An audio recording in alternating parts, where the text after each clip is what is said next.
Surat terakhir dari suamiku. Saya letak di akhir video, surat terakhir dari suamiku, kisah yang sangat mengharukan sepanjang saya menjadi penulis. Cerita dimulai. Aku sedang melakukan kegiatan seperti biasanya, mengurus suami dengan baik, mengurus rumah, dan segala keperluan. Aku teringat akan sakit ginjalku yang sudah semakin parah. Aku sangat mencintai suamiku, aku tidak ingin kalau aku pergi, tidak ada yang mengurus keperluannya, menyiapkan makanannya, pakaiannya, mengingatkan setiap jadwal kerjanya, kapan dia harus minum obat. Karena suamiku punya penyakit imun, di mana dia harus rutin minum vitamin. Dia akan lupa kalau tidak diingatkan, tidak boleh telat makan juga. Saat ini aku sedang berpikir untuk mencarikan istri buat suamiku. Jika nanti aku pergi, aku sudah tenang, akan ada yang mengurus suamiku. Aku mulai dengan membuat suamiku benci kepadaku.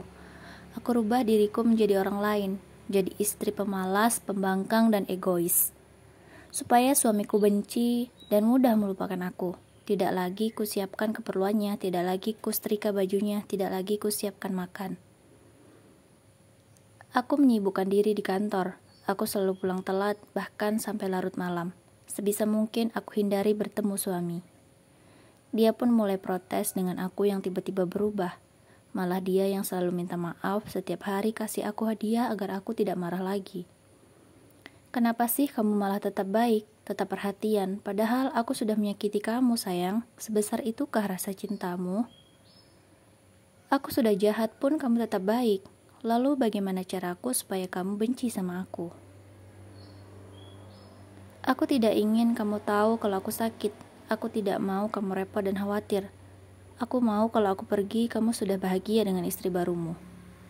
Tapi mau sekuat apapun, aku membuatmu benci padaku, sekuat itu juga kamu semakin mencintai aku. Semakin hari, aku semakin lemah, penyakitku semakin parah, aku sangat kesusahan menutupi darimu. Akhirnya aku harus dirawat, karena kondisiku semakin lemah. Apa yang harus aku katakan? Aku ambil cuti untuk rawat inap di rumah sakit. Aku berbohong padamu kalau aku ada tugas kerja di luar kota. Aku pergi tanpa pamit dengan suamiku, aku hanya kirim WA saja. Tapi tiba-tiba aku kritis, terpaksa dokter harus menghubungi keluarga dekatku. Nomor telepon yang aku beri adalah nomor teleponmu. Jaga-jaga jikalau aku sudah kembali ke pencipta, kamu bisa mengurusi jenazahku. Karena hal ini suamiku jadi tahu kalau aku sakit. Justru sekarang dia jauh lebih perhatian denganku, tidak membiarkanku sendiri. Selalu ada di sampingku, merawatku dengan baik. Aku bersekongkol dengan ibu mertua untuk mencarikan istri baru untuk suamiku. Jujur, aku sakit, aku cemburu harus melakukan ini. Tapi aku harus kuat untuk membahagiakan suamiku. Ibu mertua menolak, tapi aku memohon dan memaksa agar beliau mau membantu. Akhirnya dibawalah seorang gadis, solehah, cantik, rajin, dan pintar. Dia sangat cekatan, cocok untuk jadi istri suamiku. Dia juga sangat perhatian, bahkan hanya beberapa kali aku beritahu tentang obat mana yang harus diminum suamiku, dia sudah hafal.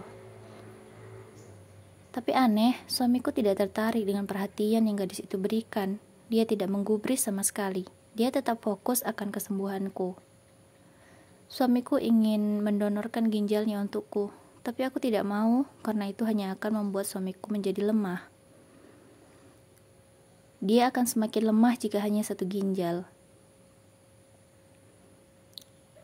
Tapi kini aku bisa pergi dengan tenang. Mungkin kalau aku sudah tidak ada, suamiku akan jatuh cinta pada gadis itu. Hari ini tiba hari ulang tahunku. Aku punya satu permintaan terakhir untuk suamiku. Aku ingin dia pulang lebih awal dari kerja. Aku mau dinner di rumah malam ini karena aku sudah tidak kuat kalau harus keluar rumah. Aku sangat bahagia sekali.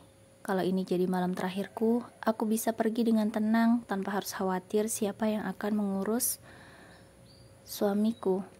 Aku dandan cantik malam ini. Aku pakai lipstik merah agar terlihat sehat dan segar. Tapi kenapa sampai malam dia belum datang juga? Ponselku berdering. Astagfirullah, suamiku kecelakaan, dia kritis. Dia tertabrak mobil saat sedang menyeberang dari membelikanku bunga mawar dan coklat. Kata dokter, dia sadar sebentar, berkata kalau aku mati, donorkan ginjalku untuk istriku.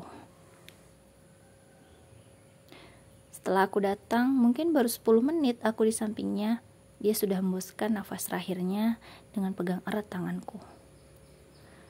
Setelah itu operasi dilakukan. Semua berjalan lancar sesuai permintaan terakhir suamiku. Suamiku dimakamkan tanpa aku bisa melihat untuk terakhir kali karena kondisiku sangat lemah pasca operasi. Ibu mertuaku datang membawa bunga mawar dan coklat kesukaanku yang kata ibuku masih dipegang erat saat kecelakaan. Di situ ada sepucuk surat dengan kertas warna biru, wangi sekali. Isi surat itu, sayang, selamat ulang tahun ya. Aku selalu berdoa semoga kamu lekas sembuh dan kita tetap sama-sama. Satu lagi, aku selalu berdoa kalau di antara kita ada yang meninggal, biarlah aku yang meninggal duluan, karena aku tidak sanggup hidup tanpa kamu. Aku tidak bisa mengurus diriku sendiri. Aku tidak mampu mencari penggantimu. Aku berharap kita akan bersama selamanya sampai maut yang memisahkan. I love you, sayang. Dari suamimu yang akan selalu mencintaimu. Satu lagi cerita haru, judulnya Istriku Berubah. Bisa kalian tonton ceritanya di postingan sebelum ini.